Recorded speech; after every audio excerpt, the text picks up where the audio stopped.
शरद मोहोळ खून प्रकरणात पुणे पोलिसांच्या गुन्हे शाखेनं रविवारी रात्री नवी मुंबई परिसरात कारवाई केली आहे। मुळशीतील विठ्ठल शेलारसह रामदास मारणे यांच्यासह साथीदारांना नवी मुंबईत पकडलंय।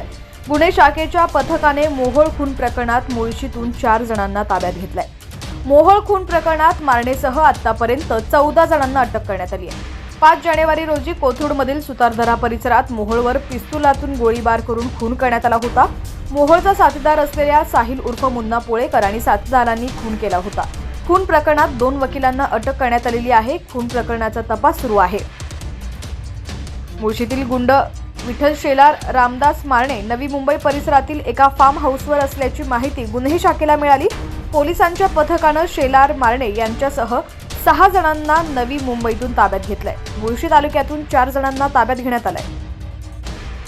शरद मोहोळचा खून करण्यापूर्वी मुळशीतील हडशी गावात मुख्य आरोपी मुन्ना पोळेकर आणि साथीदारांनी गोळीबाराचा सराव केला होता। मध्यरात्री झाडाच्या बुंध्यावर पोळेकर आणि साथीदारांनी पिस्तुलातून गोळ्या झाडून सराव केला। या प्रकरणी बंड गार्डन पोलीस ठाण्यात 2 स्वतंत्र गुन्हे दाखल करण्यात आले असून पौड पोलीस ठाण्यात तपासासाठी सोपवण्यात आले।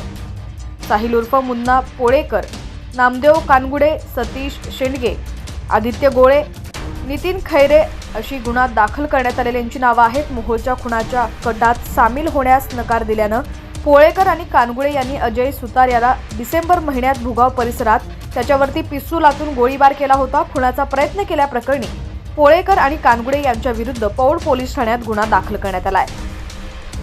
पोळेकर आणि साथीदारांनी जुलै महिन्यात मुळशी तालुक्यात हडशी गावातील बोडकेवाडी इथं कालेकर यांच्या शेतातील जांभळाच्या झाडाच्या बुंध्यावर पिस्तुलातून गोळ्या झाडल्याचं तपासात उघडकीस आलं। या प्रकरणी गुन्हा दाखल करण्यात आला। त्यानंतर ऑक्टोबर महिन्यात पहिल्या आठवड्यात हडशी गावातील सत्य साईबाबा ट्रस्टच्या मागील बाजूस असलेल्या गोविंद उभे यांच्या मोकळ्या जागेत गोळीबाराचा सराव केला। बेकायदा शस्त्र बाळगल्या प्रकरणी बंड गार्डन पोलीस ठाण्यात 2 गुन्हे दाखल करण्यात आले। पौड पोलिसांकडे 2 गुन्हे तपासासाठी सोपवण्यात आले।